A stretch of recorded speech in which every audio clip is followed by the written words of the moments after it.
Hello and good evening. This is the June 8th Town Littleton Board of Health meeting. Hi, Gino. How are you? Hi, how are you? Doing well. We'll get started with our 7 p.m. public hearing for 50 Gristmill and Mr. Fred Saul. I see Fred is in the audience here. Dave, could you please go ahead and promote Fred? He's on his way. Okay.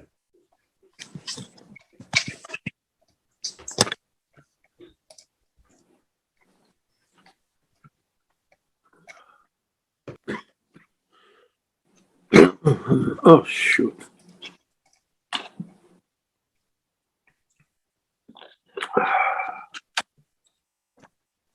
Mr. Saul, could you unmute yourself, please?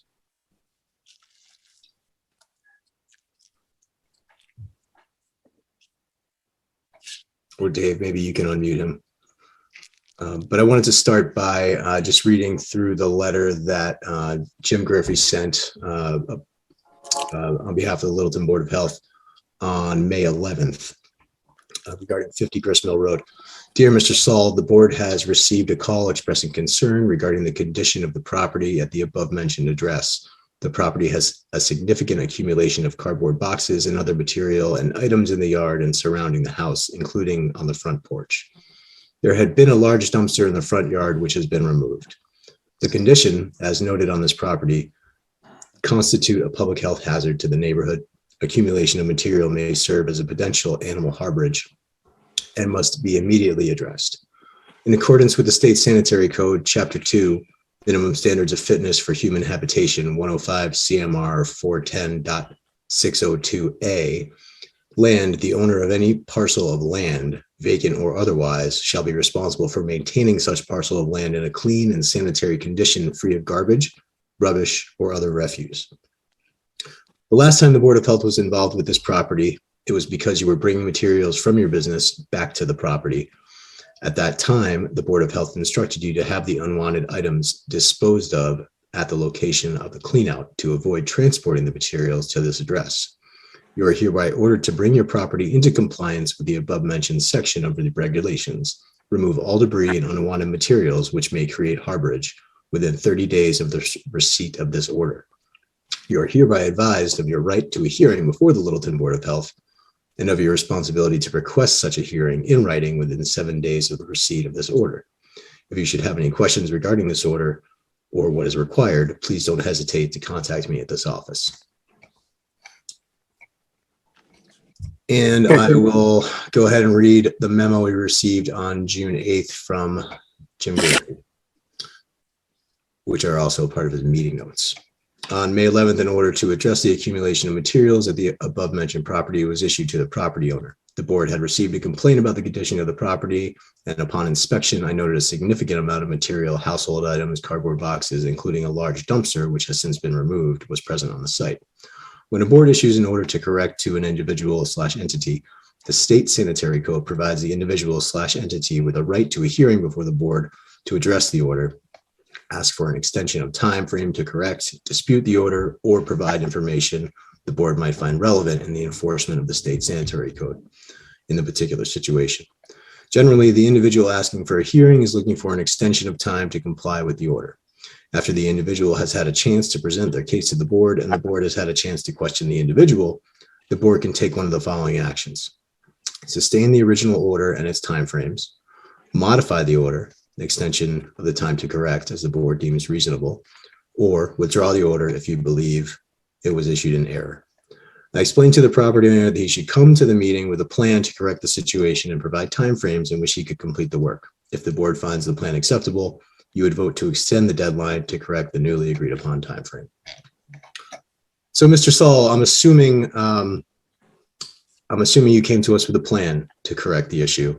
Yes, yes, that's true. Can you hear me? Yes. Oh, okay. Yes, I did have several discussions with Mr. Griffey in regard to the situation here. And I was kind of forced into going back into full-time work in the food industry because my antique business was failing.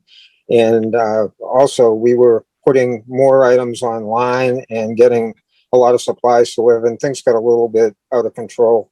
I have already filled 230 dumpsters, before anyone complained about it, and got rid of a lot of the issue. And I do plan to get another dumpster and complete the cleanup very shortly. I had explained to Mr. Garoffi that I needed more time because of financial concerns and because of my work schedule. And I have been working on it as much as possible, but I am back to work in the food industry. I'm working 35 to 40 hours a week. And I get home late in the afternoons, and I only have weekends and late in the afternoons to work on it. So what without giving you all the details of everything that's going on in my life, what I'm requesting is that I have an extension till the end of July. And I get paid every 2 weeks, and financially, dumpsters are very expensive, and they're going up because of the fuel costs. And I think I can complete everything and make everyone, very happy. And I really want to do it. It's just a matter of juggling everything, personal life, paying the mortgage, other issues going on here. So if I could get an extension to the end of July, I don't think we'll be talking any further. Everything would be fine. Okay, so we have a meeting on July 27th, just FYI. Does anyone from the board have any questions, comments? Actually, we'll just start off. Kevin Davis, any questions or comments for Mr. Saul? No questions or comments for Mr. Saul. Gino Fratelloni, any questions or comments for Mr. Saul? July 27, am I correct? Well, next we haven't meeting? discussed a date. That's our last okay. July meeting, but Dan Kane, any questions or comments for Mr. Saul? I appreciate him coming before the board tonight. That we certainly recognize that there are some challenges, and we want to be supportive of that. We appreciate his efforts to be here and develop a plan and work with us to address the issue. So no questions. I'm okay with a July date. Matt Waston, any questions or comments for Mr. Saul? No questions. Thank you, Mr. Saul, for coming forward. Mr. Saul, do you feel a July 27th deadline is reasonable? I believe that I can complete everything by then. Fantastic. Would someone from the board be interested in making a motion to Make a motion, continue the hearing to July 27th? Mr. Chairman. Gino Yes. makes the motion to continue until July 27. Okay, we'll continue this meeting until July 27, when we expect that Mr. Saul will have the property back in compliance. Is there a second? I'll second. All right, we have a motion and a second. We will take a roll call vote. Kevin Davis, Yes. Gino Fratelloni, Yes, Dan Kane, Dan Kane, yes. and Matt Wasson, Matt Wasson, yes. and Kevin Baker votes yes. So, Mr. Saul, we'll put you on for 7 o'clock on July 27th, okay? Okay, thank you all for Thank you very much, understanding and we look and for your forward help. to a positive meeting on the 27th, okay? Sounds great. All right, thank you. Thank you very much for all your time. Thanks.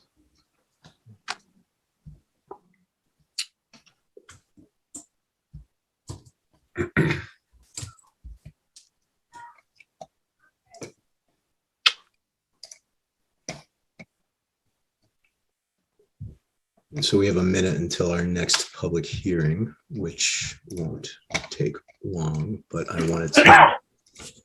Bless you. Sorry about that. That's all right. Taking notes and getting stuff on and off of mute and going back on is a challenge. It's a lot of work.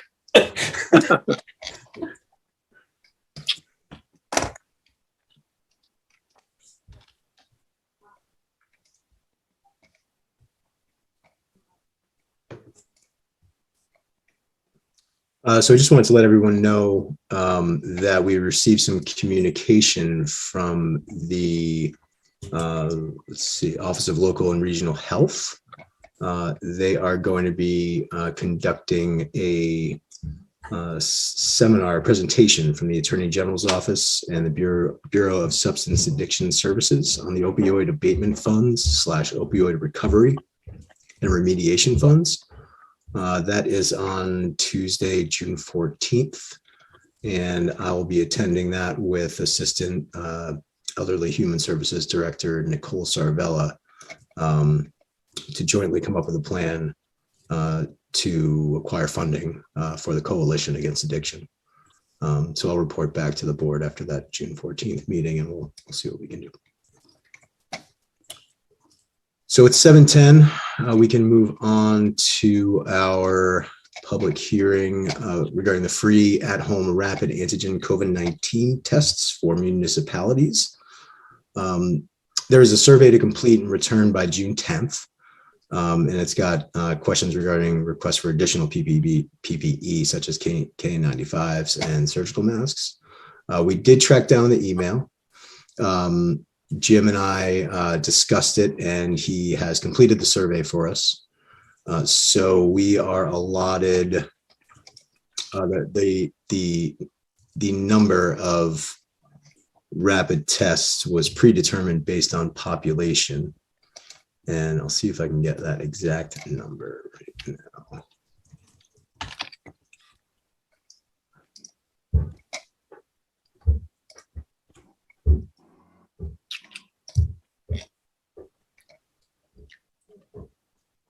Yeah, I don't have it in front of me, but I think it's 3,800 tests, and we can make a plan to distribute those once those come in. I believe I spoke with Liz Tretiak at EHS, and they currently have some, but they also will be in need of more. And we can make a plan for some sort of distribution system. Maybe we can talk with Mr. McCurdy.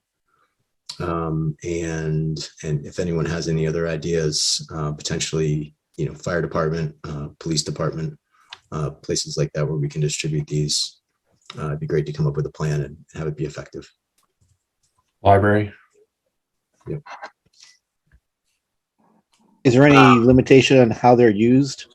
I mean, is it for whatever as a town we deem necessary? So, for example, I know because of the nature of the fire department that they're basically testing, or they have been testing all the staff every shift since they are in such close proximity for 24 hours at a time. So, I mean, is that a place where I do not know what their resources are? Maybe Chief Connor would know. Is that someplace where some of those may be able to go and meet their needs? Yeah, I would say anyone in town who needs them, we should certainly, get a list and then disperse from there and just make sure. All right, great. So it's basically whatever that we and the emergency management director and all that decide is the highest need. Awesome. So, yeah. I would also love to see if distribution included a little more on-demand access. Everybody's had some chances to get some for their own home storage, and I would just be particularly cognizant of, I've labeled all the boxes in my closet because they all expire, and they're expiring a lot sooner than you necessarily think. But so I would love it if part of it is that we have that stock in town so that our community members know they don't have to worry about it. We'll have some available if they need it on demand. Like you said, even if it's going to the fire department to pick one up, or the police or library. Yeah, that makes a lot of sense. Has anybody also, was this survey also to look at the town's ability to purchase them on the state omnibus contract?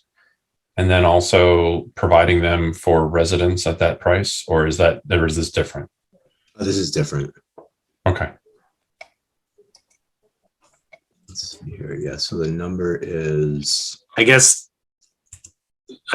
Kevin Davis, I think a key question would be, because we don't have a budget of our own, if we think there's a need for that, then we probably need to write that up and define it so that we could then ask.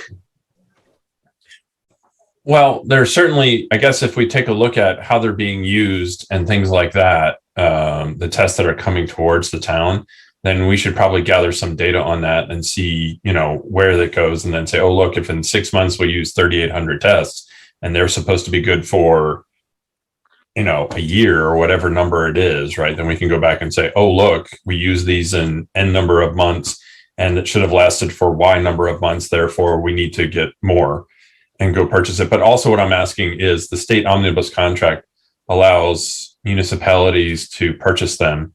I don't know if there's a way to extend that to residents or not, because it's at a a greatly reduced cost, from what I understand. I may be wrong on that.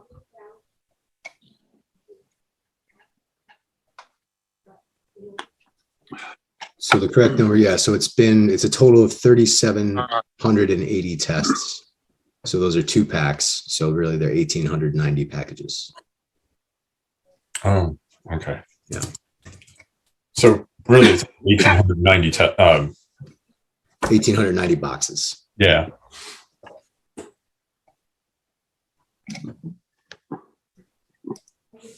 So I believe they will be delivered. I think they said they would be delivered within the next 2 weeks. Stamped with an expiration date on or before 9/29/22. Maybe used for an additional 3 months. Okay. Oh, so they're going to be the iHome tests. Yes. Yeah. Looks like it. Eye health. Yeah, the iHealth tests. Those. Yep.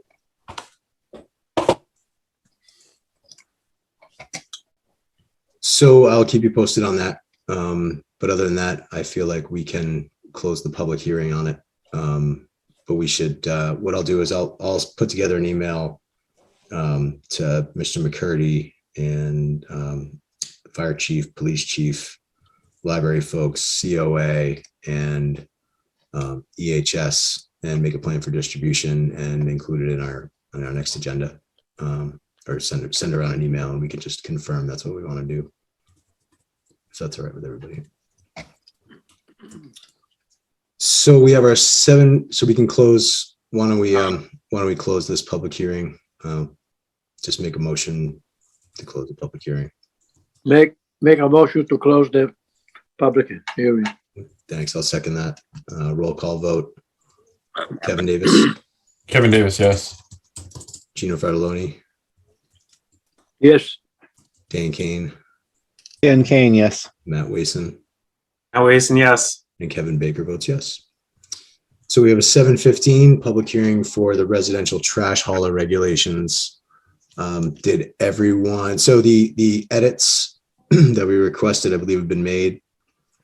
And there's language in there regarding dumpsters as well. So we can repeal the chapter 222 regs if and when we're ready to approve these trash hauler regulations.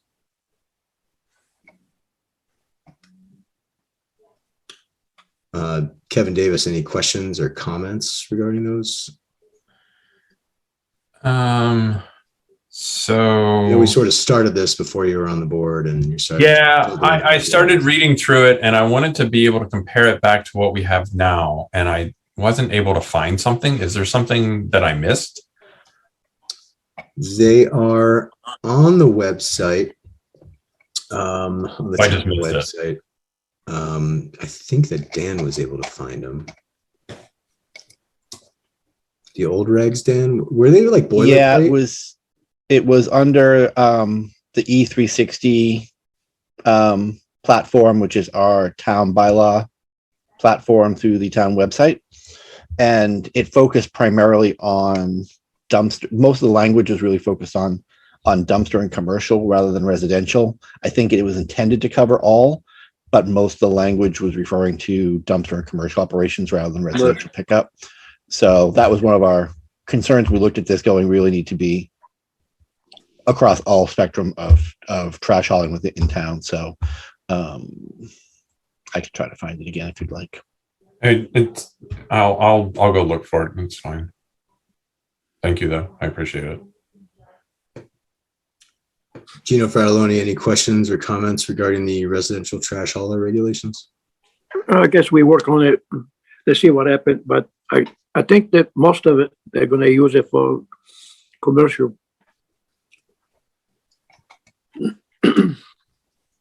So what we do need to do is decide on a fee schedule, and we'll get to that. Dan, Dan Kane, questions or comments on the regs besides the fill in the blank stuff? I was going to say the fee schedule we need to come up with, Yeah. and we probably want to benchmark that to, other similar permits in town. I'm not sure what might be matching here in town for similar, failure to perform or violation pieces, and also look at, our similar peer communities around to keep it consistent.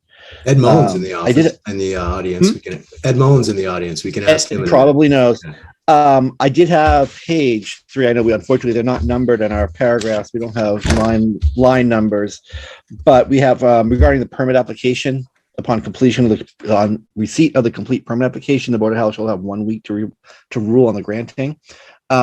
I think we talked about that briefly in the past. That for me seems a very short turnaround time.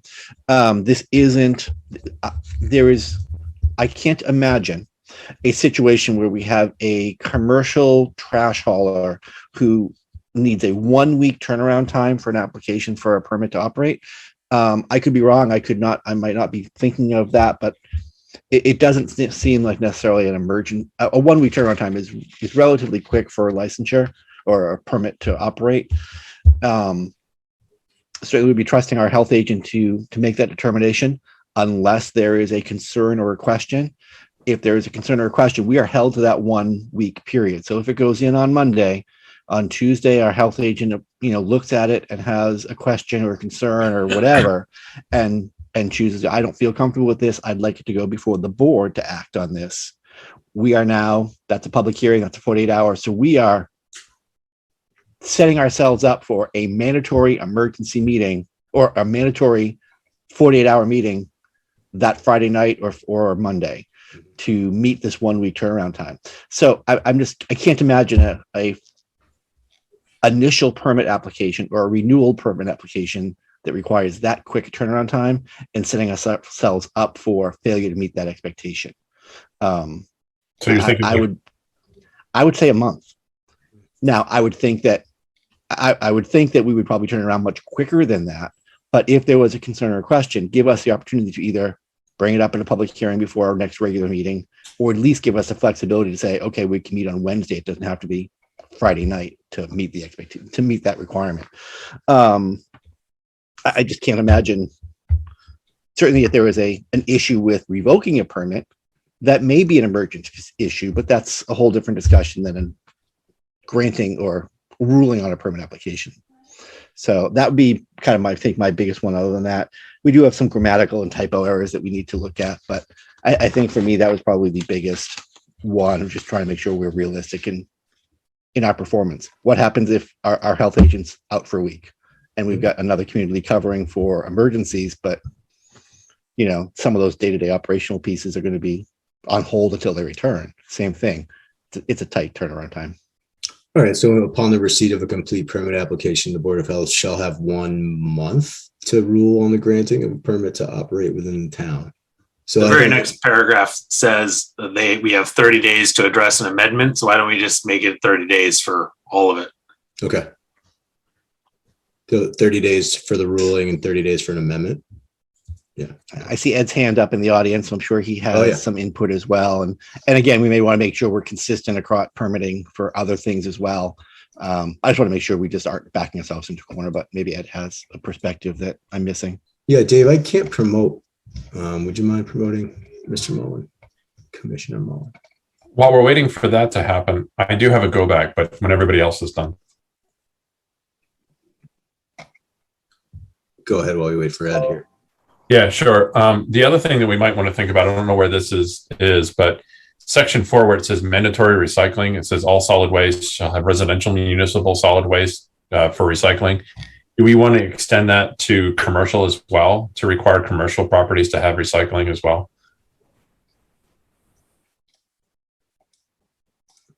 That would be nice. I don't know if that's possible.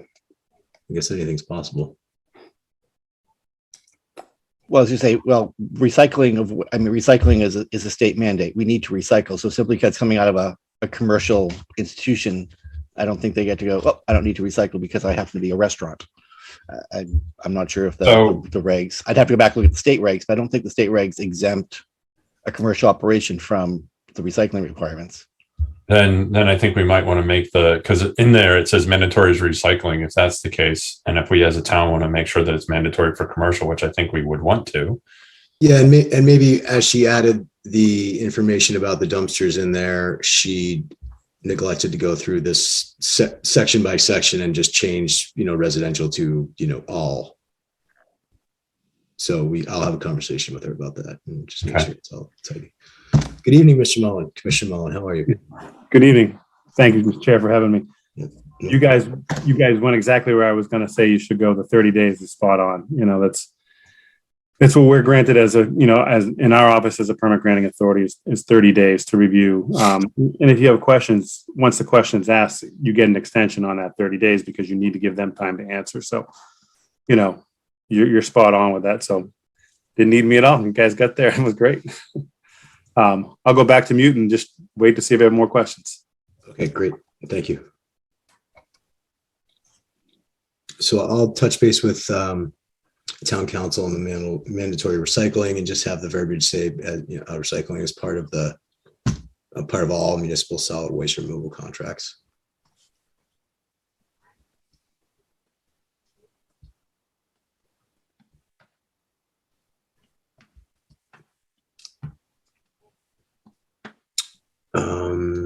Dan, were you finished with your comments? Matt Wason, questions, comments? No, I was in line with what Dan was saying. Okay. All right, so I think that we're getting close. Dan, you'd referenced some typos. They're not jumping out at me, but That same paragraph, only because it was the one I was looking at. Section 5 under Part A, the 1 week line. Applicant shall pay an annual permit fee of as determined by the Board of Health. oh yeah, she just deleted the space where you're writing the number. Do we need an underscore? Yeah.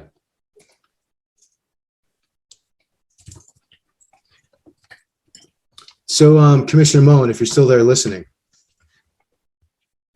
Yes. regarding fees, what I know that the fees and the permitting has all been updated in the land use office. Yep. What can you tell us about, the current structure and, sort of where things are going, where they're headed and what might be an appropriate, permit fee? Sure. So obviously we know that, even before this latest inflation, crisis might or might not be happening.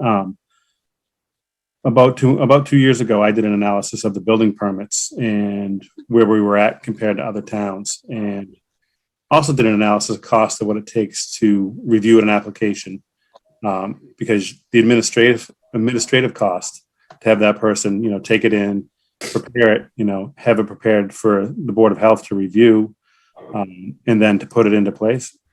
We couldn't justify sending an inspector out the door for any reason, including gas and their time and the benefits that they expect in their employment, for less than $100.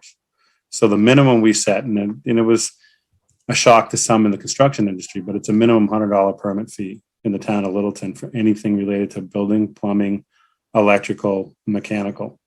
So I think if you were to set a minimum fee of $100, you'd be in line with the other fees that are collected in our office. If you're looking at somebody that's up, I don't know down the road if somebody puts a bid in to through the Board of Health somehow to be the exclusive contractor. I know that can happen down the road. You guys could structure it where you let 5, 6, 7 companies in now, and then down the road you find out that one soars above the rest and they want to do an exclusive contract with the town. They set up a host community agreement with a select board, and then they, go through the fee structure with you guys, and you'll be the approved and a granting authority. But I would say a minimum $100, for the application. And then if they're granted the license, just like a septic permit, it's $225 for the license for the septic system. So I think that's somewhere in line with the Board of Health numbers that we collect now, and it's a reasonable fee. So $100 application fee, and then upon approval and the right to operate, an additional $125. So you're at the $225 mark.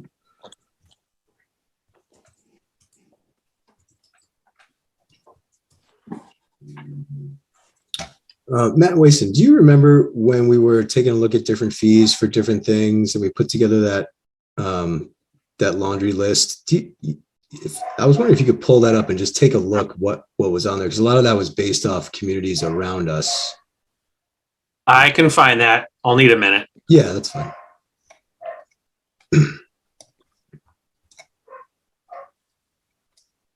And Commissioner Mullen, did you have a chance to read through these regulations?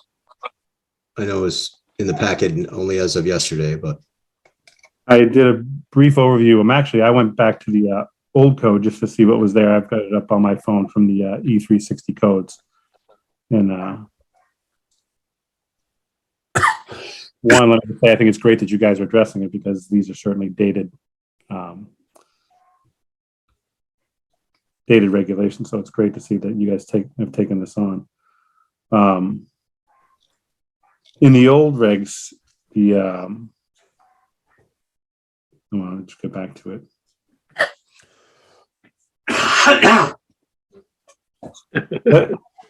Section 222-4 dumpster requirements. A, this is the old reg. Temporary construction dumpsters are excluded from these regulations and must comply with the fire department codes.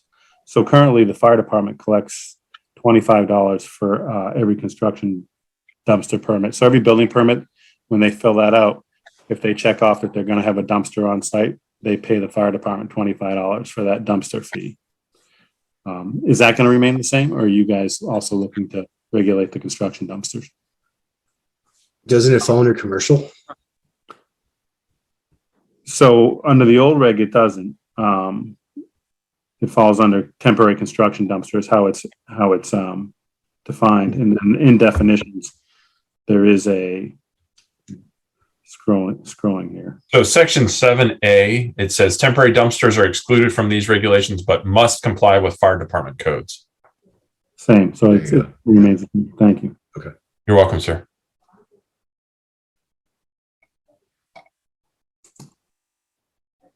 This is a weird process question. Is there when someone comes to pay in the fees and all that kind of good stuff, is there I'm assuming there's a central place that they come in and pay the fees in town, and then it just gets distributed to the appropriate places? It does. So yeah. So we have software called OpenGov. It used to be called Viewpoint, right, for that view permit. So with OpenGov, we're able to, there is a processing fee. A lot of times contractors, homeowners will look at the processing fee and decide they're coming in with a check. But they come to our office if they want to pay and avoid the fee, or they pay online with a debit credit card. But it comes right through OpenGov. Once you guys have your own public health coordinator and public health nurse, all the fees that currently are collected through our office that go to Neshoba will end up being programmed and put on the OpenGov site. So it'd be much clearer, much easier to track the revenue that comes in, and it'll all be under a code. Like I think building code is like 511, and then a bunch of zeros and more numbers, but the first three numbers are what matters. And so you guys have a code too, but the number of the revenue that's collected on the behalf of Littleton is so minuscule right now. It's, if we have a good month and we collect $100,000, the Board of Health might see 100, 200, so there's a lot there, and the fee structures of other towns are certainly, a good place to start. There's a lot that could be revenue that could be generated to support the positions and grow the department. So we will help. For a contractor / building commissioner now, I've become pretty proficient with this software. I enjoy working with it. It's got a really nice analog toggle, so I can go in there and I can see where we were a month, this time last year, and where we are this year, and what the turnaround time is on permits. So everything that's in the software for you guys to have access to it. And just like, Anthony Ansaldi has access to our software, he's he goes in and spies on us, make sure we're doing our job. I think it's, we see him come in, we're like, it's great because we know he's watching, he's paying attention to the revenue. And we just we're trying to get everybody on it. We're actually talking, the finance department's going to be moving to it. It's the same software company, different type of software, but they communicate. So we're all trying to get there. So we're excited to have Board of Health fee structure set up on our website and on our portal. So That's great.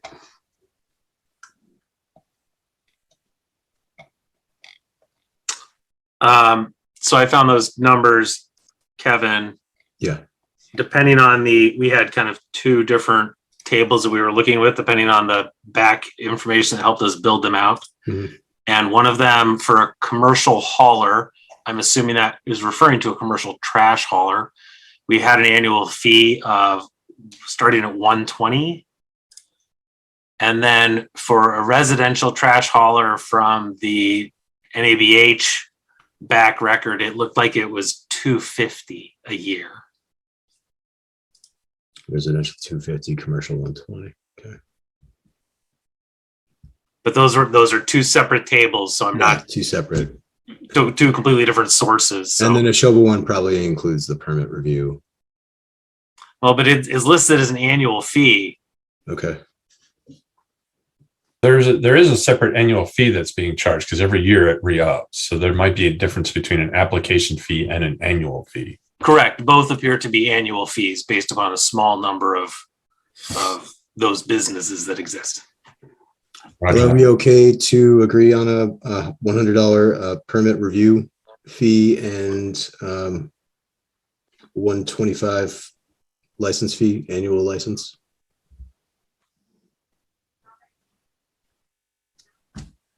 And see how it goes. And then regarding the penalties, first offense warning, second offense, some sort of fine, third offense, third and subsequent. There won't be a fourth. Mm-hmm. So just to go off of how we do it, we issue a notice to quit or a notice to stop the violation. Depending on how often it occurs, meaning if it's occurring daily, the next day they get a $100 fine. The next day they get a $200 fine. And then every day subsequent after that, it's a $300 fine for every day that the violation exists. Okay.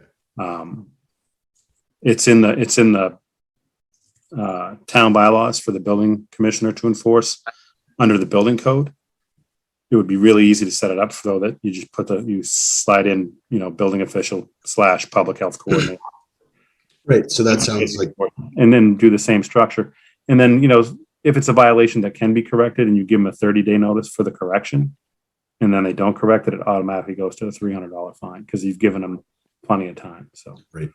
And I know the select board has been talking about their penalty fee structure and looking at revising it, but they're trying to look at a broader view of the town bylaws. So it's in there. It's probably a few months out before that's going to be on an agenda, but for now, I think it's a reasonable number. Okay. Yeah. So first offense, a notice to quit or a warning. Second offense, $100 fine. Third offense, $200 fine. Subsequent, $300. Mm-hmm. Is that every day that the violation exists thereafter?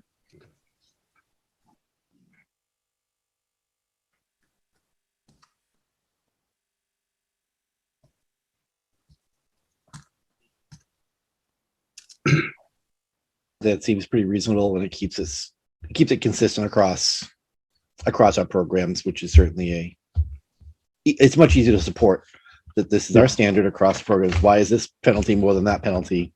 Right. It's much easier. It's great too because then support. I think it's great, Dan, and across the inner office and people, if we have consistent numbers and somebody says, "Hey, what's that penalty?" If everybody in the office keeps hearing, "Hey, it's 100, 200, 300," we can't get it wrong. That one's $125 and 50 cents, and that one's $22. We don't want to be jumping around like that. So, and all of us have an off day, and we say, "Oh, wait, no, I'm sorry. What was your permit? Oh, no, that's a different number." We all know that that's going to create the letter of, "Wait, I talked to Ed Mullen in the building commissioner's office. He said," right? Yeah. Does anyone else have any questions or comments, edits, revisions, additions for these regs? Yep, Matt, go ahead. As for the composting services, was that language added? I didn't compare the back. It mentions food/organic waste. Is that what was put in to cover composters? Correct. Okay. Then I think my concern is that it sounds and is listed as defined as food and organic is food waste/organic waste shall mean material generated from human or animal food production, preparation, and consumption, etc. But that doesn't actually include any yard kind of creation. So I know that the existing compost company that services the area is primarily focused on the food waste, but that doesn't necessarily define composting. And I would not want to restrict somebody from operating here if they did want to move in with a larger composting service and be willing to take more, because I think actually the one that exists, I think they do allow a small amount of yard debris, if I'm correct. Yeah, I mean, we wouldn't want to restrict them from doing business and taking yard waste if that's something they'd accept. Can you just call out the paragraph you're referencing? The first one is right early on in the definitions, section 3 definitions. It's alphabetical, so the section is food waste/organic waste. And because I don't see the word compost anywhere else, I think that is the phrase food waste/organic waste that is repeatedly used to, I assume, refer to composting. Organic waste is, I would say, trash, yard waste. So Matt, just through this, it says in section section 5, paragraph D, it says separate fees for additional services such as collection of food waste, yard trimmings, special pickups for bulky items, or backdoor services are permitted. Okay. So I like your idea about the definition expansion, but it is called out in that section. Yeah, why don't we just add yard waste to the definition? So let's make 5D say food waste/organic waste. And then yes, in the definition of food waste and organic waste include non-food items.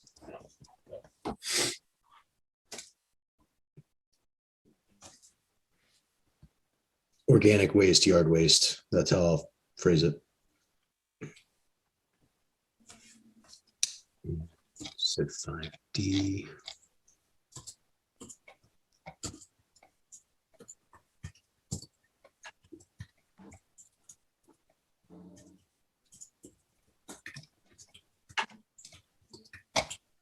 All right.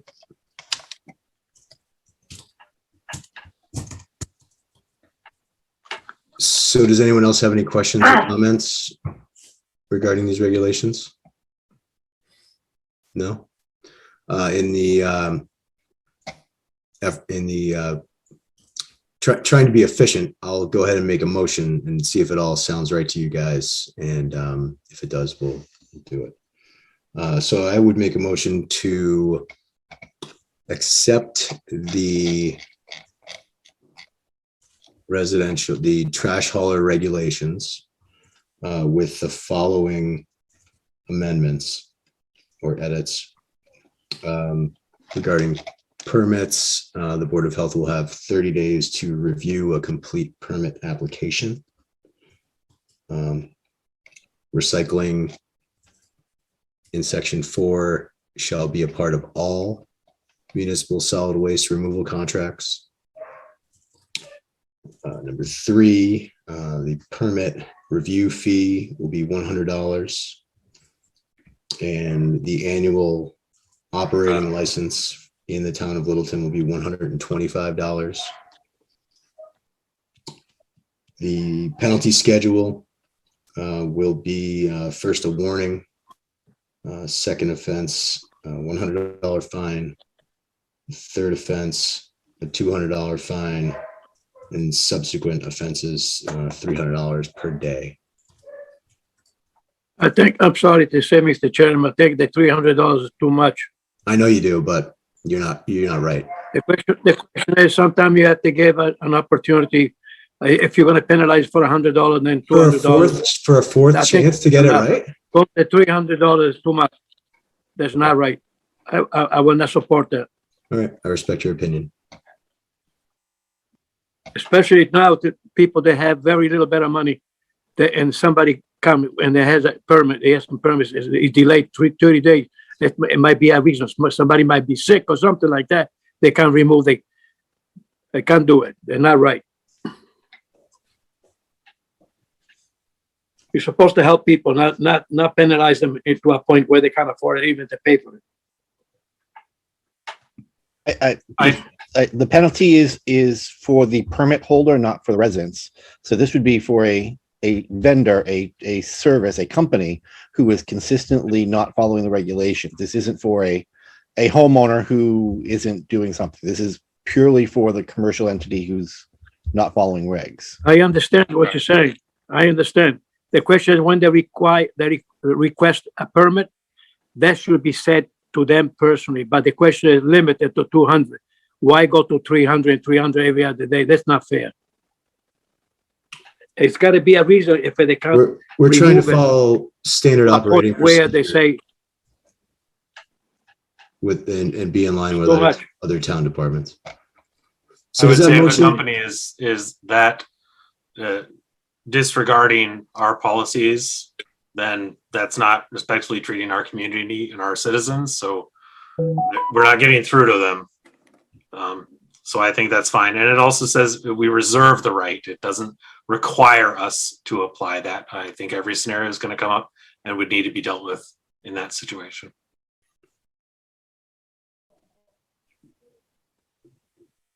So If I may, Mr. Chair, please. yes, it's a big stick that we very rarely use. It's a way to get them to comply with the regulations. So, like I said, it's a big stick. We very rarely actually apply the fine, but we use it as a way to get them into compliance fairly quickly.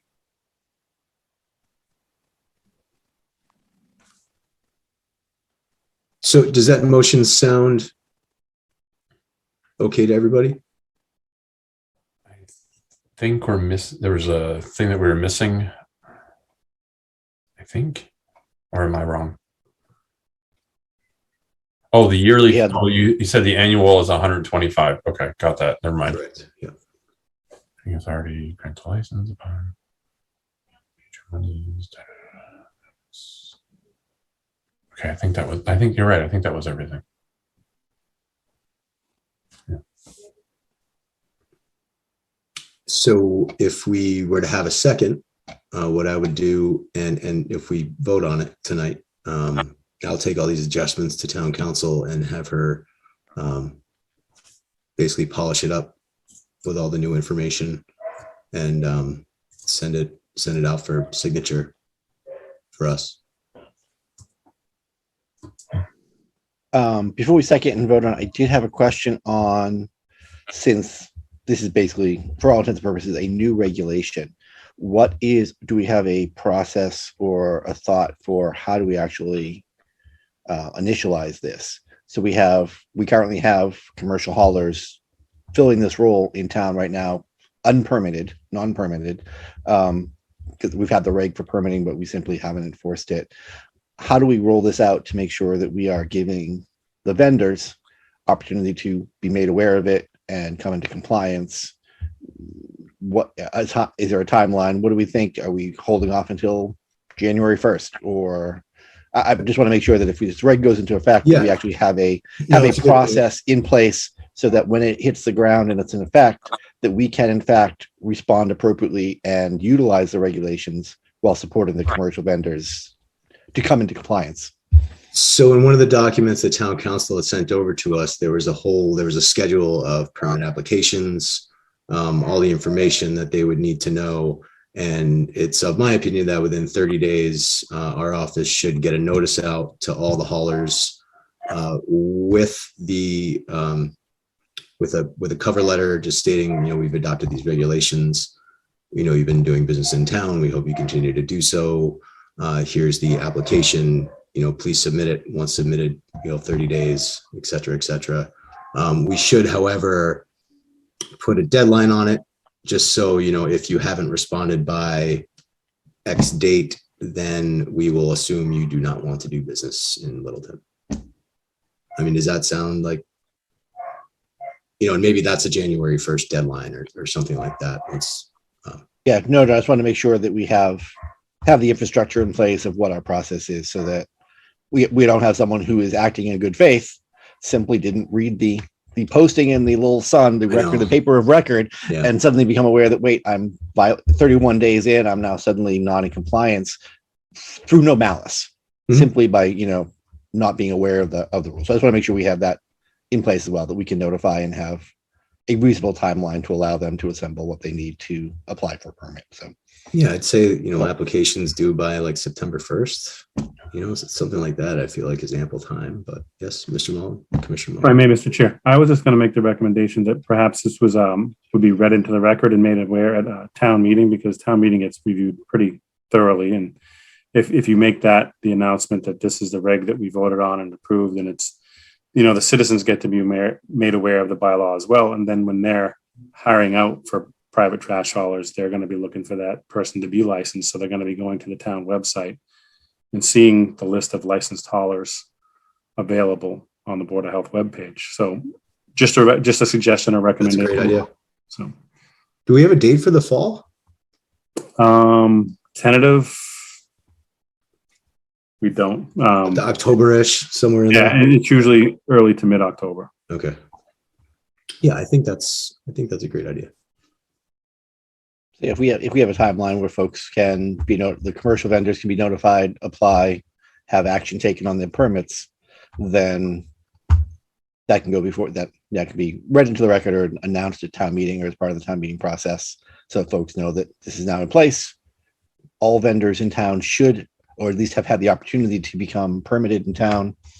So just be aware. If we have a September 1st deadline to submit an application and then we have 30 days to review it, it should be approved by town meeting, and we'll have a vendor list ready to go for the residents. It would be a great handout. Okay. Yeah, January 1st just to me feels like a long ways All away. the time, I know. So I love that the town meeting say everybody should be done at least by the end of October, or everything's in process and we're just trying to wrap up loose ends. I would feel much more comfortable with that. Okay. Yeah. Since we have that, if we're going to use the September deadline, do we want to, I hate making this more complicated than it is, I apologize. Do we want to look at any level of prorating, since they'd be applying for a permit really for September, October, November, December? So for 4 months or 3 months really, that they'd actually probably have the permit. Do we want to either look at that initial one goes until the following December 31st? So that first round, they'd get 15 months or whatever it is out of it. Just so that we are not hitting them for their initial fee and then 3 months later saying, and now you need, I know we just approved your permit 3 months ago. Now we need you again, and we need you to write another check. I'm not sure if that needs to be written in, or if we can do that administratively and say these initial applications that are submitted as part of the new regulation will expire at the end of the following year, and then all subsequent are going to be good for that year or whatever it is. I'm not sure if that's a good idea. We'll put that in the cover letter, and we will maybe make an edit to that template application they have just for the first year. Yes, Matt. I assume the answer to this is held by Jim, because every single fee that we apply, or he does, should have the same answer to that question. It's just like a restaurant license. Correct? Yeah. So we should get the answer figured out, and it should just be how the Board of Health applies all of its license fees. And then we should make sure it's different than what Ed does, just to make that difficult.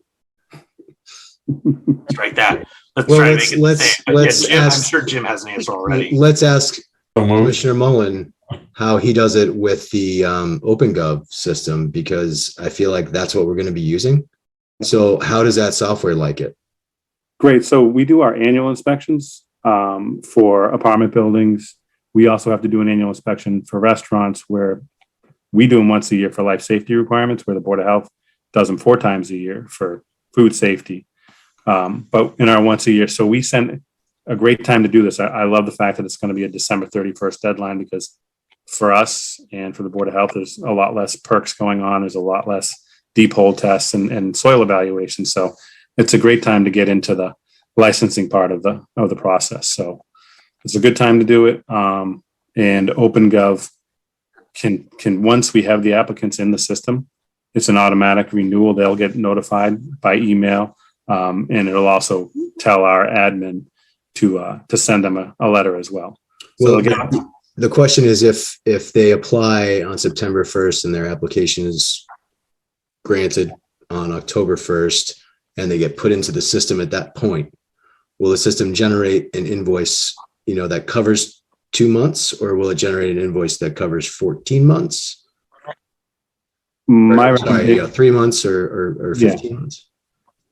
we can set it up either way. Okay, great. It has the capability, and what we could do is just say, this renews December 31st of the following year. Even if they're if they get their permit from their license application in October or November or December, they're all going to renew December 31st. Okay, So it'll behoove those to get in early. They're going to get a few free months. right.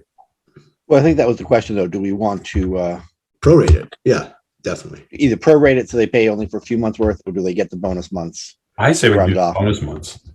I think I would agree, rather than try to just, if they put the paperwork in, rather than have to submit the paperwork and our folks have to look at the paperwork again a few months later. That doesn't make sense. I like the question of what are we doing consistently across the board? If I open a restaurant in September and my deadline, I'm not sure if they do an annual permit or if they're timed the same way to a calendar date that we pick rather than, basically their fiscal year. If they open in September 1, do they reapply for their renewal permit the following September 1? I'm not sure. I'm simply not sure. I do think it's a little bit different for if I choose to open a restaurant. I'm torn, but if I choose to open a restaurant, that's my choice. I know what the regulations are. I know what the fees are. In this case, only because it would only be for this first time, because we have not had a permitting process, and now we are instituting a permitting process. So even if it's not necessarily consistent, I think these bonus months are going to be a one-time deal for the existing vendors, because my guess is all of our existing vendors are probably going to simply come in compliance, and just trying to ease that burden a little bit. I think is reasonable, since we are picking the September 1st date you need to be you need to be permitted by, where it's not a choice, where they could say, I'm going to come into town and start working in December, or I'm going to submit my paperwork and, hi, welcome to Littleton. Dan Kane Hauling is now going to be open for business in Littleton as of January 1st. That's a business decision, but I think since we are instituting this, I think it's reasonable, being slightly different perhaps than others who simply are a business coming into a known quantity. Yeah, I mean, we're not losing anything. I like the bonus months. Shows good faith. Good little incentive. Yeah. They'll get on that handout faster. Yeah. All right. So is everybody on board with that motion? Should I go over it again? Or is there a second? A second. All right, we'll have a roll call vote. Kevin Davis, Yes. Gino Fratelloni, As long as you can eliminate the 300. is that a yes? If you eliminate the 300, say yes. Okay. Yeah, it's 300 per day on the subsequent offense. Dan Kane, And Kane, yes. Matt Wason, Matt Wason, yes. and Kevin Baker votes yes. Check it off the list. That's good. All right. So next we have public hearing, COVID update, and ID decision support tool. Matt, I didn't know if you had a chance. I know you were away. Yeah. All right. I think you can share your screen. Yep. One sec.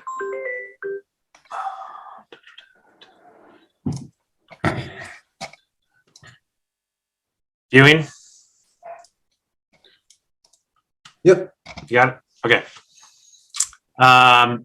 So yes, thank you for discussing it last week in my absence. I appreciate it. Things have changed a lot in a positive direction for this week in this meeting. Of note, BA 2.12.1 is now the predominant agent. It has superseded BA 2. They were pretty close to a tie last time, but that has jumped up ahead. And now BA 5 is starting to show a little more prevalence in our area. ICU bed access still sits in between 80 to 90% for the Metro West area. The CDC still rates our community at a level of high. And the up-to-date vaccination numbers, I don't have that updated. That's becoming a little more confusing now. So because they've just added the 5 to 12-year-olds. So we still would love to get that honed in. And Kevin Baker, I saw your email about that data request on COVID-19. I just looked at it briefly, but yes, I'll absolutely get something drafted back to help them understand data that would be far more helpful for us as a community. Yeah, I thought you would have some ideas. Yeah. I pretty much got that drafted already. Yeah, all right. So that's I love that we got that because we haven't seen any progress on our other fronts. Moving down, public school prevalence. So this is as of last Friday is down to 4.6 globally. I believe the middle school is still about 7.5%. But they have dropped a lot since the last report, which is great. I just skipped past, as have those 2-week case counts, that chart on the side showing our own town's 2-week case counts. We hit that peak back on 19th of May, and it has come down since then. Again, the caveat mentioned every time, our counts are definitely higher than this. We just don't know how high because of the prevalence of the at-home test kits. There are so many of them. To the community level, the wastewater numbers are dropping. They're finally below 1,000. So there were 762 and 570 today. So that's dropping. Still kind of in an area where we think that's still a signal that we should be paying attention to. That's in that kind of yellow category. Not a lot of scientific analysis on these ranges yet because we're trying to figure out how well that correlates. But once again, I think it has shown that when those wastewater numbers went up, our community numbers went up 2 to 3 weeks later. We only have so much history to go on, but I believe that's like the third, if not fourth occurrence we can really look at and say, yes, that correlates pretty closely. So I think it's incredibly important for us to continue to watch this. And that wraps up the data for the tool today. Well, thank you. Jim also had sent a weekly update. I guess it was yesterday. Maybe it was actually from last Tuesday. Littleton, we were at 71% positivity. It was 9.73% as opposed to Middlesex County, which was 8.46. So still high.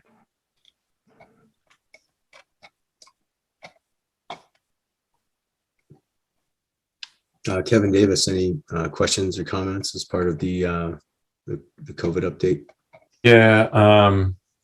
So the question that I've got is, and this is one of the questions that I asked early on into the town, because I know the town is looking at not only doing a treatment plant, but also currently has a wastewater treatment plant for the town offices and the schools and things like that. And was looking at, I asked really early on when wastewater was part of the early experiments, getting the town to start to participate in that wastewater level, and then also making it part of the smart sewer project as part of the town.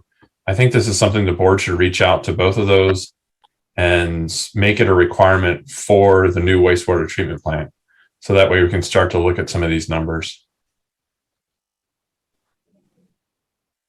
So that conversation was had with the water department, and it's certainly something that can be done with our current system up at the high school. And it's certainly something that can be done at the new wastewater treatment plant. However, I think we need to weigh the energy and cost and everything else associated with taking that measurement when we have data from Boston on a website that we can sort of use. But I understand where you're coming from, and I'm for it. But I just know that it might take getting other towns involved as well to be meaningful, like, the Grottons and the Actons and the Westfords and the Boxboroughs. Well, And I thought Mike Zeldin was contacted all those people and it was deemed not possible at this time, not feasible. Possible, Yeah, it changed. Yeah. improbable, I would say not feasible not feasible because of our size. because of our size and because of from where the effluent comes doesn't cast a wide enough net. And, it could be, I don't want to say, discriminatory or sort of getting this one subsection of the population. But it just doesn't cast a wide net, I guess is the bottom. So we're always looking for trends and things like that. And our numbers are not necessarily tracking what downtown Boston does or anything else like that because of that. So we're looking at trends. These numbers would certainly give us insight into, as we've talked about before, the school population is a large population in town, and it does affect the rest of it. So looking at that smaller population might give us trends into what else is happening, as well as, even though the new sewage system that's in town is coming online will be a different population set, putting both of those together would increase the coverage that is there in town. And I think it would be invaluable, the tool, to be able to do that. Would it be okay if I connect you with Corey Godfrey and Nick Lawler, and we sort of continue on and foster the conversation that Mike Zeldin had begun with them? Yeah, absolutely. Okay. I agree. The data would be very valuable. Yeah. We just thus far pursued it and not found it to be something that would likely happen. I'm frankly much more concerned about the day that the school stops testing, which is like 2 weeks away. That is my next point. And there's no guarantee that, based upon what's going on in the community, that would start up in the fall, I guess.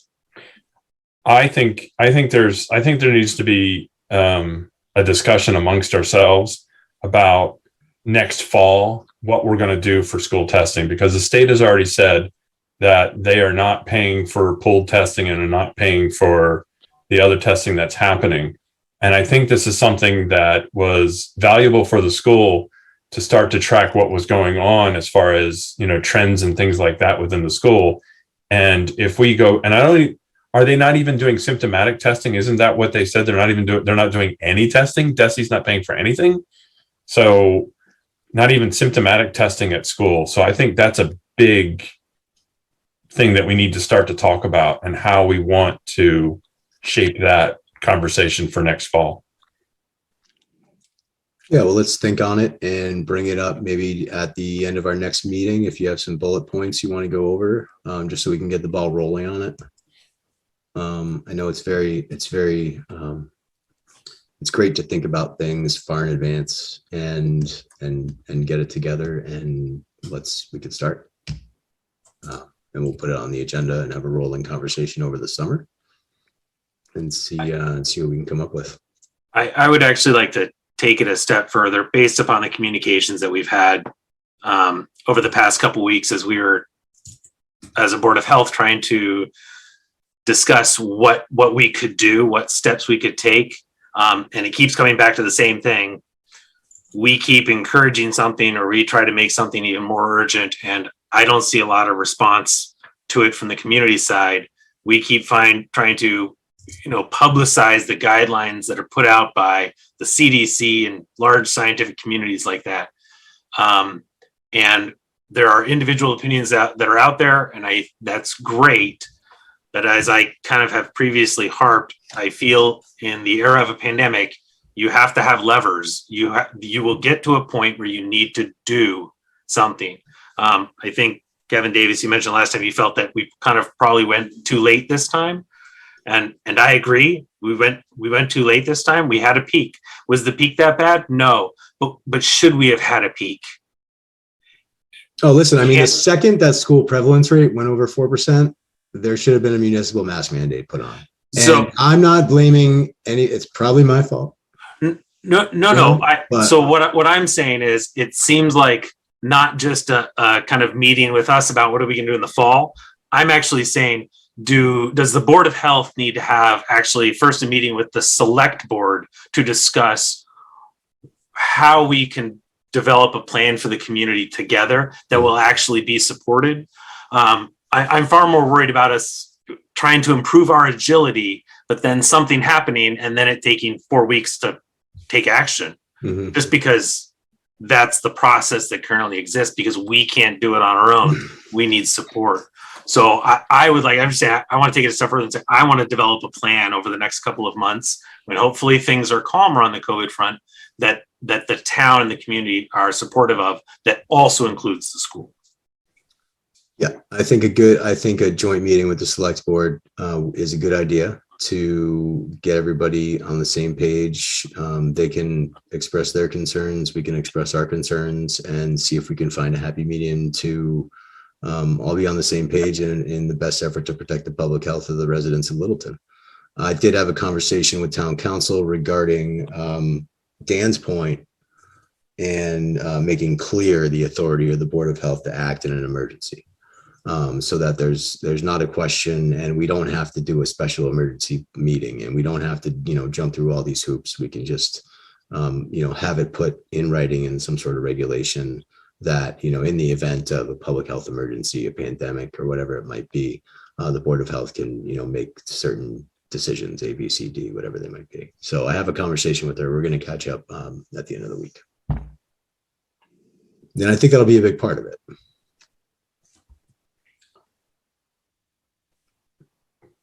Dan Kane, anything on the COVID update ID decision support tool? No, numbers are still scary, but certainly going in a much better direction than even 2 weeks ago. So it's amazing how, if we had these numbers a year ago, we'd be thinking and approaching it much differently. But vaccinations, while not a panacea, has certainly made a huge difference in outcomes and clinical significance. So no, we're going the right direction, and keep our eyes open. Gino, any comments on the COVID update? So far, we are lucky, but like you say, you never know what can happen after vacation. You know what I'm saying? Yeah, I mean, the fall might be a scary place, scary time again. Like, we don't know what's Right. gonna pop. I think it'd be a good idea to be informed, and also let the selectmen know if it's something happened in the summer and this COVID-19 might, instead of retreat, is going to come back, then we have a problem.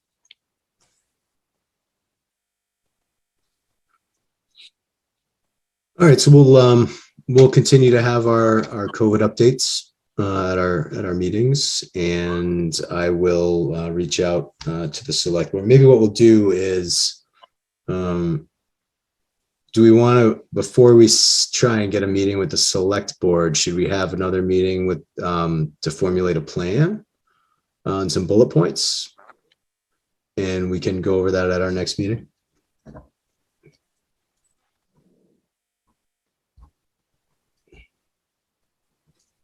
I had previously offered to start working on kind of a flow chart of the process and what's happening, so I can get a start on that.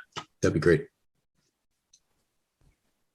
And we'll just do that at some time. I'll put it on the agenda. I have to schedule some public hearings. I think we already have 4. So, okay, so we'll move on to our 8 o'clock public hearing, potential regulation requiring treatment for sewage disposal systems within 100 feet of the wetlands. So I came up with this wording, a couple things.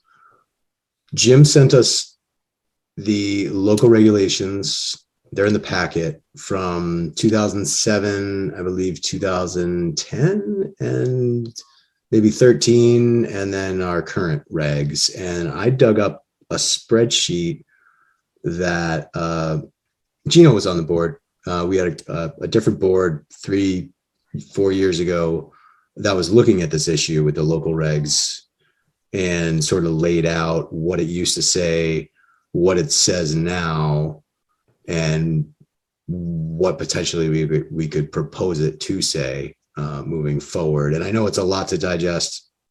It's a big spreadsheet, but if you want to just think about it as homework, or if you've already had a chance to read through it, we can talk a little bit to it now. Either way, that is not what we're supposed to be discussing right now, but it did lead us to, that's sort of how we got down that rabbit hole, because we were discussing this potential regulation, and we spoke to Jim about it at our last meeting, and he used some very interesting words: active treatment, which means oxygenation. And that, I think, is the key component that we're trying to get to. I haven't yet had my call returned regarding actual levels of what the effluent, how we want the levels to read in the effluent in that area. But if it's using active treatment and being oxygenated, that should give us the result that we're looking for in the effluent. So quite simply, the potential regulation could read: in an effort to reduce the organic strength of wastewater, an active treatment sewage disposal system shall be used within 100 feet of wetlands when a 2-foot groundwater offset is requested. So if instead of being 4 feet or 3 feet, if they want to go to 2 feet, then you must use this type of system as per regulations. Of course, you can apply for a variance if there's a hardship, or if there's some anomaly out there that makes this not make sense, or if there's something else happening that makes this not make sense, and we'll all look at it as a board and decide that. But Kevin Davis, do you have any questions or comments? So I started diving through some of the records, looked around multiple towns and things like that. And there are, besides the SDS of 100 feet, there are a lot of things that look like things got repealed. And I couldn't find any minutes as to why they were being repealed, other than they were repealed. I think we have a very weak set of regulations for this. And I think besides this one, I think we need to try, I know this is outside, but this is my general comment. I think we need to look at all the things that have been repealed and why, because doesn't make any sense to me why some of these things were repealed, other than ease of building. So the other thing I went in and looked at, specifically this 100-foot and active systems and stuff like that. I like your idea of having it if you're so many within a, if the minimum is 4 feet and we're 50% down to that, and you're at a 2-foot distance, and then you must have an active treatment plan, all that kind of good stuff. Some of the research that I read said that those systems usually don't comply well. Like they don't, like you put the regulation on it and they say, go do this. And there's a yearly inspection and maintenance and all that stuff. And usually what happens is that the people turn them off or whatever, and the treatment doesn't work as well as it's supposed to. So that's what I was reading a lot. There was a couple of studies that I found about that. I do like the idea. I just don't know how effective it's going to be. But I understand where this is and why it makes sense to do that. One of the commenters last week was saying that there was something from the Colorado School of Mines that had that particular regulation that was out there. I went looking for that specific thing, and it looks like the study was quoting was basically everything works in the first 2 feet of it, and what happens is over time those 2 feet start to extend to 4 feet, and so there was scientific evidence showing that after 10 years it really goes down to 4 feet. So it was one of those things. Was like, oh, okay, so that's where that quote came from. But really, if you read through the rest of it, it shows that there was another. They didn't finish the book. Yeah, exactly. Yeah, you go through the rest of it and it really says after so many years, like 10, 15 years, it really starts leaching farther down to like 4 feet. So that's I'm not a septic expert. I'm not a professional. Oh, it makes sense as it becomes totally saturated. Yeah, the nitrate levels just keep flowing down. Yeah, that makes sense. Then they also talked about, and the thing I think that we're concentrating on besides the nitrate level would also be like E. coli, other bacterias, and other things that are like that. The same study showed that it was, the 2 foot level, then over time it would go farther down, but it would eventually percolate out appropriately. So that's kind of what I saw in there. That's kind of where I'm at right at the moment. I'm not convinced either way currently for that. I know something needs to be done. I just haven't wrapped my head completely around all of that, if that makes sense. Mm-hmm. Well, once I get to speak with this gentleman, that I think will give me some hard and fast data and different facts that the board can take a look at and digest and decide. I think that'll help make things clear. Yeah, roger that. It's definitely frustrating, Kevin, that you saw that same information, because I've heard it only since December many times. This whole well, people turn it off and they don't maintain it well, and et cetera, et cetera, et cetera. And that fundamentally bothers me, because I hate a situation where we're doing this for a reason and people just choose to ignore it or are allowed to ignore it. I don't know what the answer is to it, but it sure mirrors some other actions that we seem to try to take sometimes that maybe just get disregarded. And I don't think that's right either.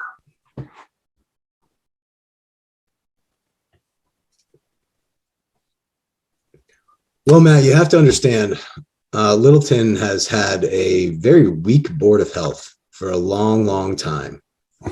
And it's been years and years and years. It's been probably since, Peter Castanari, Gino knew Peter Castanari. He was a staunch advocate of protecting the public health of Littleton, especially the environmental.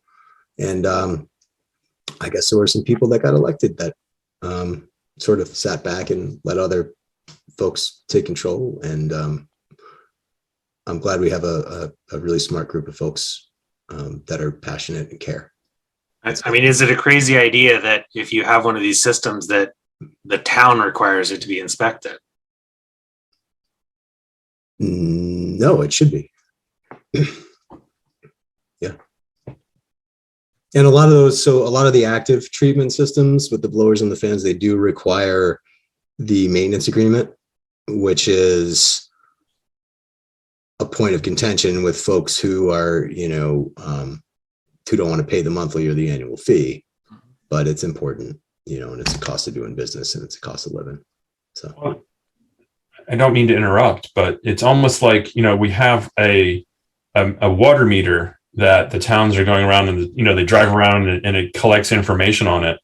It would be one of those things that's almost like, well, if you have an active meter, there are things, there are consumables, or the time that the fan's running or something that you should be able to have a meter on that gets read once a year. And if it's less than this number, then you haven't had it on the whole year. It's something like that you kind of do. Like the solar panels in my house, I have a solar generation meter that is put there so that way we can accurately count what's going on. It's almost like if you have one of these active systems, you almost need to have a meter of some kind that is non-tamper, that, when you go do the yearly thing, you turn in your meter number and it's like, oh, well, that's not quite right.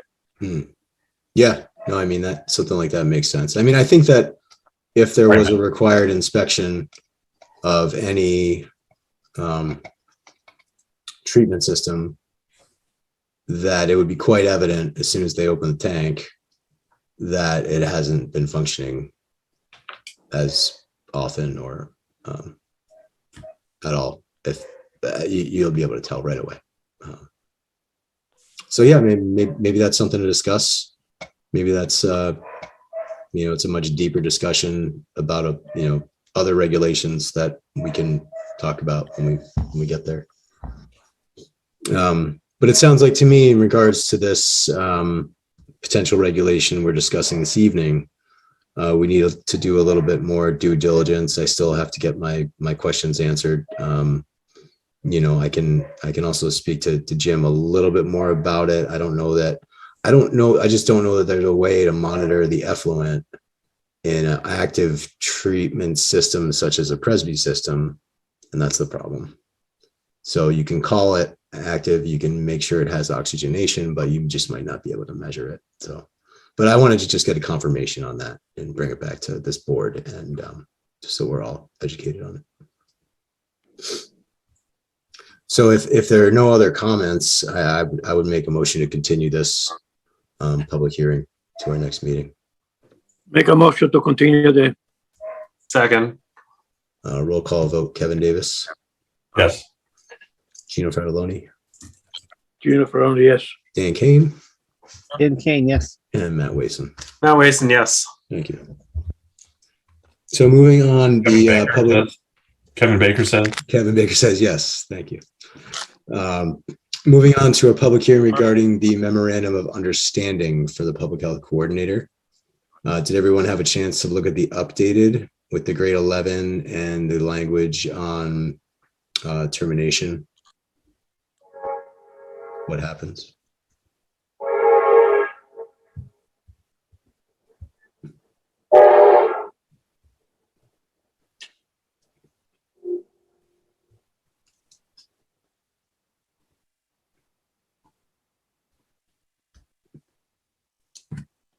Sorry, remind me, were we asking grade 12 and got 11, or were we asking 11 and got 11? We were talking about a 12, and then the select board actually, if you go back and watch the meeting from, maybe that wasn't part of the meeting. But the select board meeting, they wanted to grade it a 10. And the personnel committee was like, so the problem really is that the rubric that they use to evaluate the positions and grade them is totally outdated and doesn't work. So they're in the process, and I applaud Gary Wilson for what he's doing over there. They're in the process of sort of updating things, and he's an HR person, I believe, finance person. So they are trying to fix it. And I don't think it's going to be totally fixed for a few months. But long story short is they agreed on an 11. So that's what we will go in with. And we also added the language regarding the termination, what each party is responsible for, etc.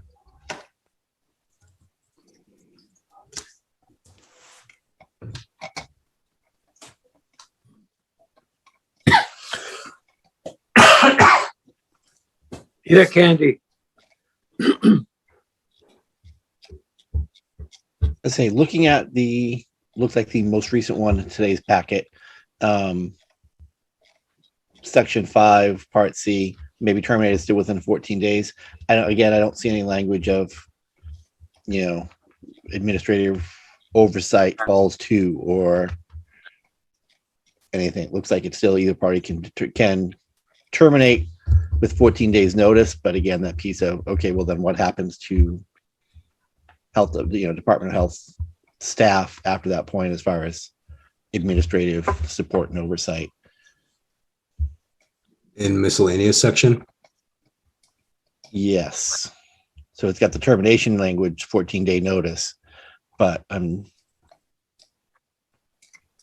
looking back, I don't see anything that, okay, what happens on day 15, which was one of our questions before. I mean, really, I had two big questions: was the grading piece and if for some reason one side or the other decides to terminate this, then what happens to the Department of Health as far as administrative oversight? I mean, I believe it falls on the Board of Health. I can get that clarification, but Okay, no, I'm just making sure. Just that's.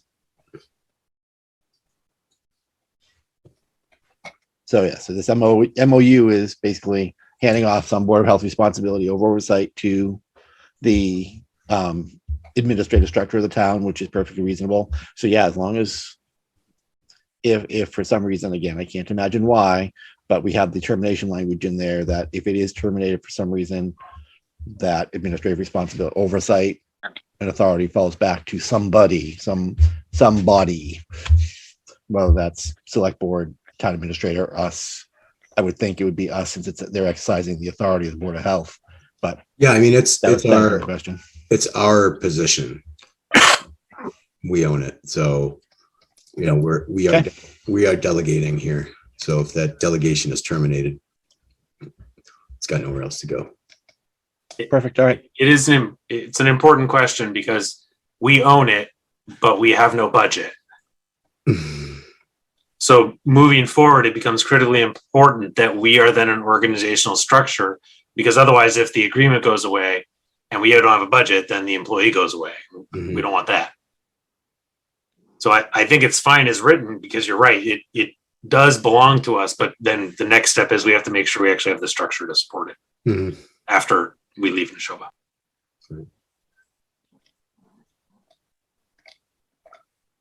Is there a motion?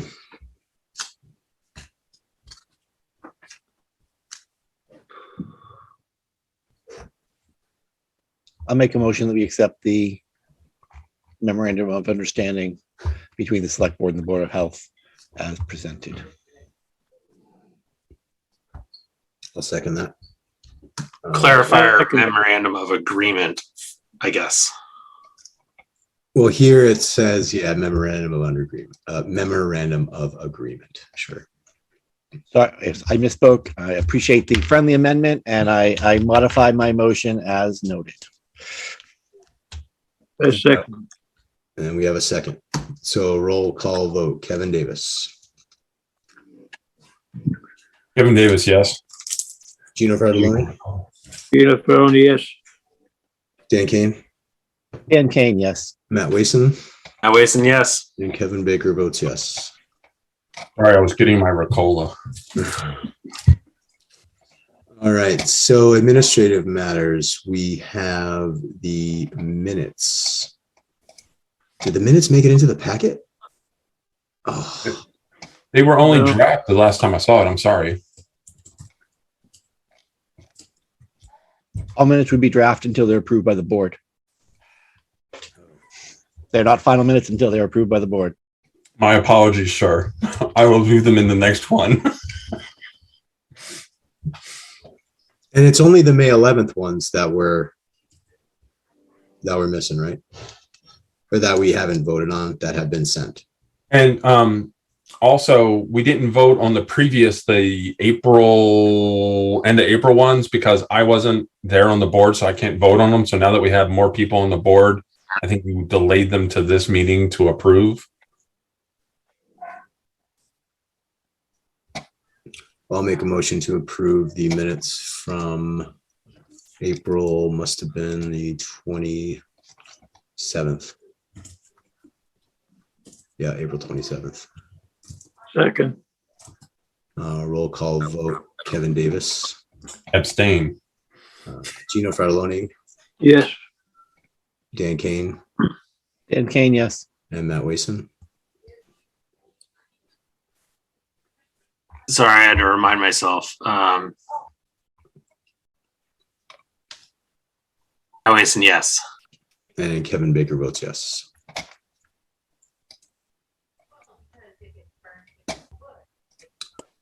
So the good news is the land use department has hired Brenda Pelletier as a shared administrative assistant for the land use department and the Board of Health.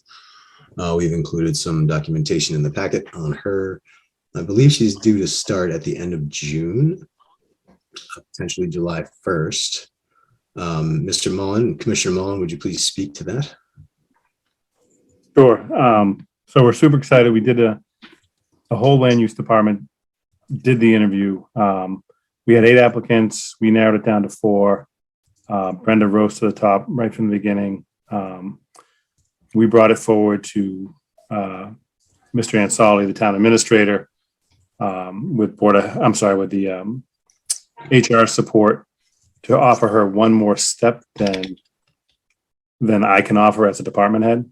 So in the way the outdated rubric works is that I can offer step 1 to step 3 in a new hire It was advertised up to step 4, and we believe that Ms. Pelletier will be worthy of that step to start off with all her experience. If you take a look at her resume and her significant years of municipal service, especially in public schools, I have to wait for the select board to approve on January 13th. At that point, she will be able to give her notice, and then we can start her 2 weeks after that. And also because of how the employment rules work at town hall or for the town, you need to work for 1 full year to be entitled to your grade, or your step increase the following year. So she will be starting before July 1. Okay. So, Okay, so that was June 11th, sir? Or June, what was the date? Because it wasn't January. I'm sorry, did I say January? I meant June. June 13th they'll vote, and then I think she's going to start the 27th. So a few days before the end of our fiscal calendar.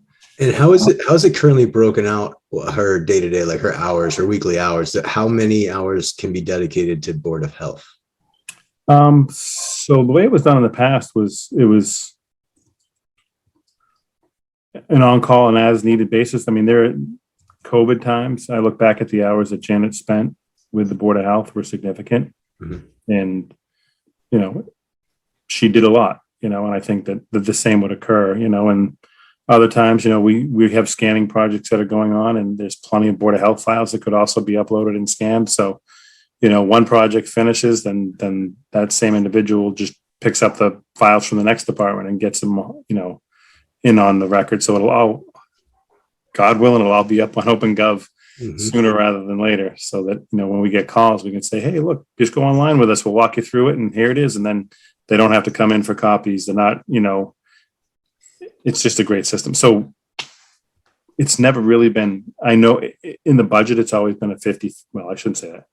It's always been a 40, 40, 20 split. So ZBA, but now the role changed when we created the land use department. So instead of serving, the administrative assistant used to do 3 departments. Now the office coordinator / administrative assistant does 5 departments. So planning and conservation as well.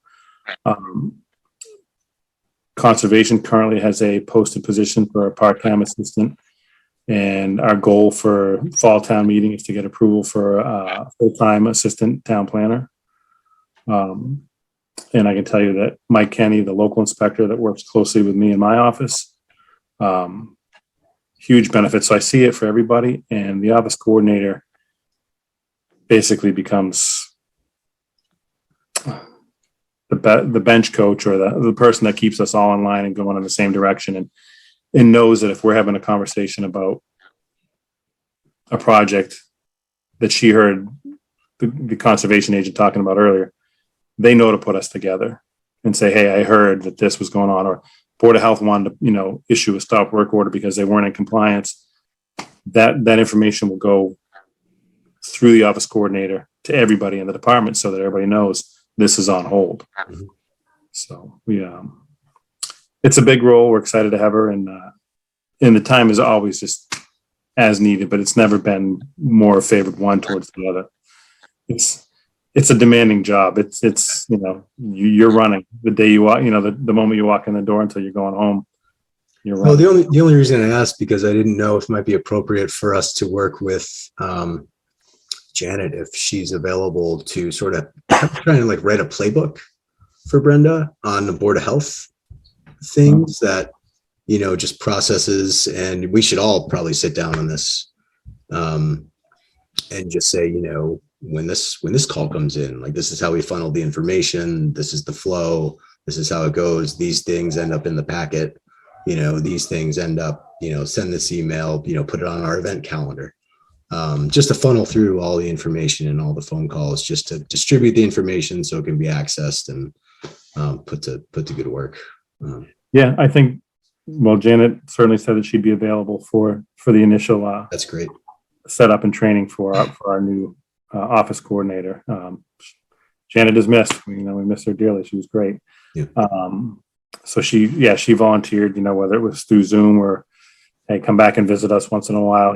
We can't go live in the Green Mountain State. So she said she would help us, and we look forward to that. And I also look forward to the time that the office has our own public health coordinator, because those processes can also be improved.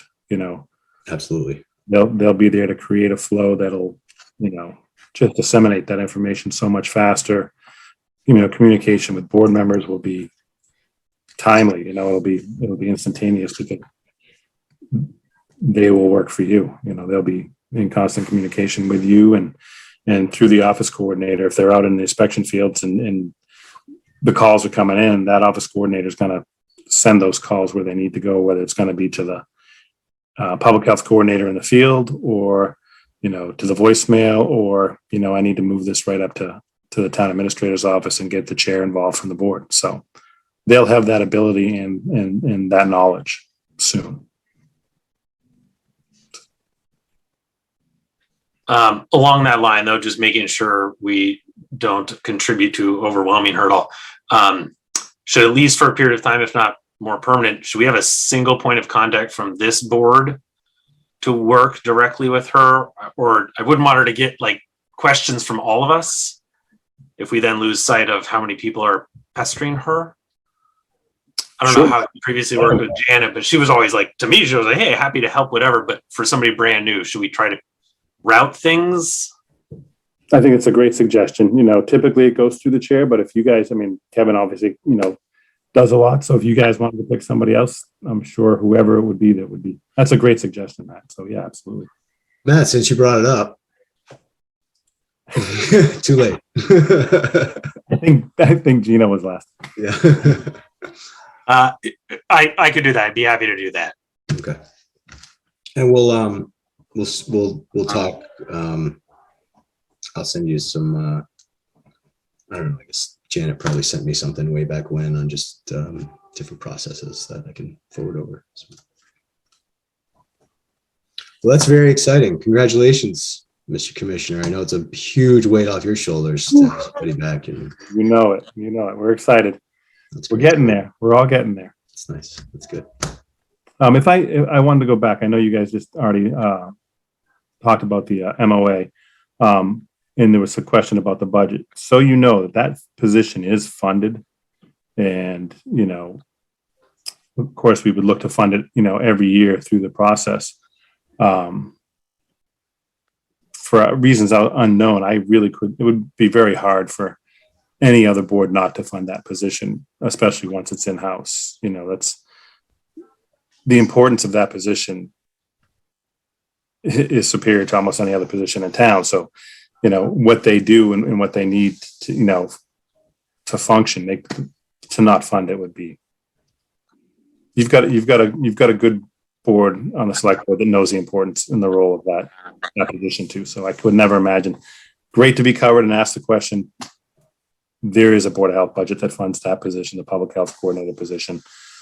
Again, it has those same first three numbers to make sure it gets calculated out and, with the grades and steps every year. So that'll run through the land use department, and we'll make sure it's there, as a line item every year. And, hopefully the increases occur as appropriately and efficiently as possible.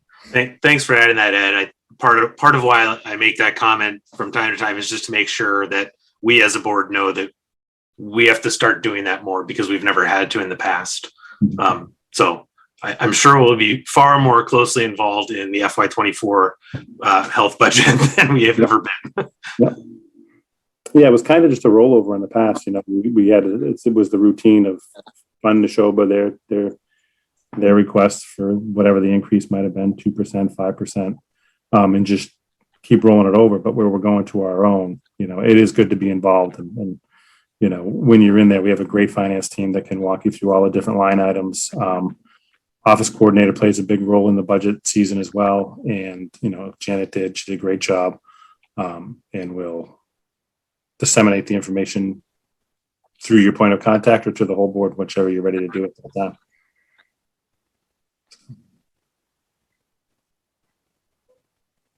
Well, thank you. That's great. Does anyone else have any other comments on the administrative matters?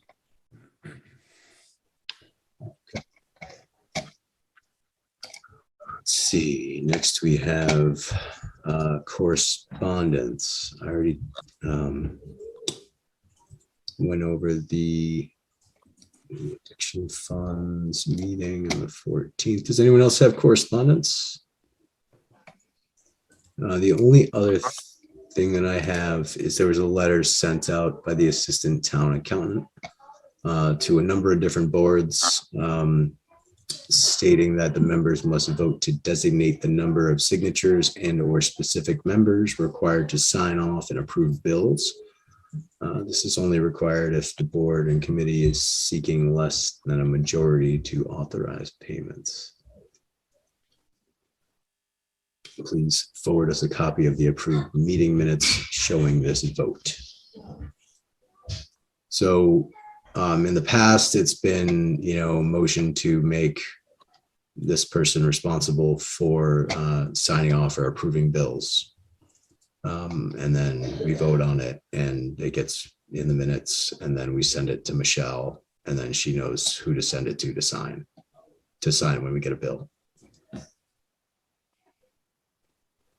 I'm happy to sign off on the bills. Should we make it a, Or we could do a group. We could do a group. We could do everybody. We could do, sign off on a meeting. I think it's overkill.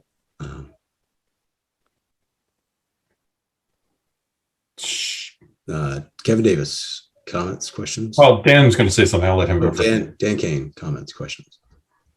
I think the first question is, how often does it come up? How often? I have signed one document. Okay, so I guess certainly we want to make sure that we are transparent. We are both board, and that there's no opportunity for, and certainly not you, Kevin, but just in general, since certainly here in town we've had a few folks in positions who have been not as forthright as we would hope they would be. Right, yeah. So we certainly don't want to put any of our members in that position of signing something with good intent, but have an issue come up, or without good intent. Well, it should be So- signed off once seen and approved by the entire board.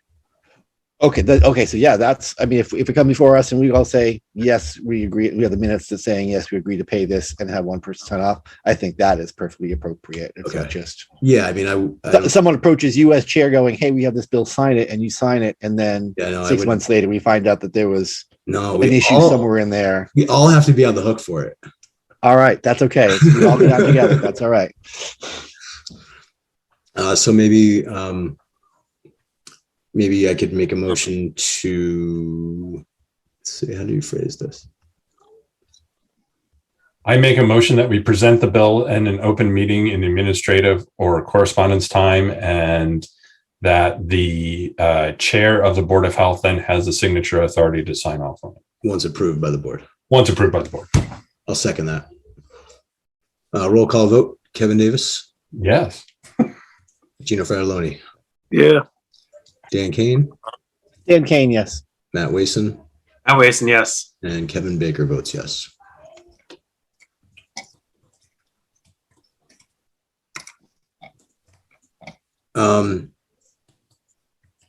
Kevin Davis, any updates or board member comments before we find a motion to adjourn? No additional board member, other than I look forward to working with Matt on some of the numbers and things like that. So we should probably chit chat about that. Gino Faralloni, any updates or board member comments? no, Dan Kane? no comment. It's a few days late, but last week was CPR and AED Awareness Week. So I'd certainly remind anybody who is watching, if you do not know CPR, please take a few minutes. And even if you just watch a YouTube video, any help is some help. So please feel free to go learn. It's a great opportunity to help yourself, your family, your neighbors, your community. And it's very, very easy to learn. Anybody can do it. Excellent, thank you. Matt Wason? Nothing further, but Kevin has something else. Okay. I was just thinking about this, and I was going to say home heating oil. It looks like the home heating oil prices are going through the roof. And knowing that everybody is on a budget, I don't know how this affects the Board of Health yet, but might be something that we're thinking about our elderly fixed income populations, and figuring out home heating oil assistance and all that kind of lovely stuff. Because right now it's going for, last winter it was $2.80 a gallon ish, and now it's above $5. Yeah, it's going to 200 a barrel. Yeah. $6.05. Yeah, so I don't know what the Board of Health does for that, but it might be something that we have to start to think about, because keeping the heat on is definitely a health and safety issue. Yeah, that's a great point. And I had a lovely meeting with Liz Tretsiak from Elderly Human Services. We're going to continue to meet. I think this is it should be, and it will be, a partnership with the Board of Health moving forward. And when we bring on the public health coordinator, I think we're really going to have a lot of synergy and be able to work smoothly and efficiently with EHS. And I will certainly bring the home heating costs up and see what, if anything, we can do. I'm sure there's some state funds out there. I'm sure there's a lot of things we could do to help ease the burden there. So that's a great point. Thank you, Matt Wason. And I have no further updates or comments. So we'll take a motion to adjourn. Make a motion to adjourn. And, Second. All right, roll call vote. Kevin Davis. Kevin, I didn't hear you. You'd think after 2 years. Kevin Davis says yes. Gino Fratelloni. Yeah, from yes. Dan Kane. Dan Kane, yes. Matt Wason. Matt Wason, yes. And Kevin Baker votes yes. We'll see you guys on June 22nd.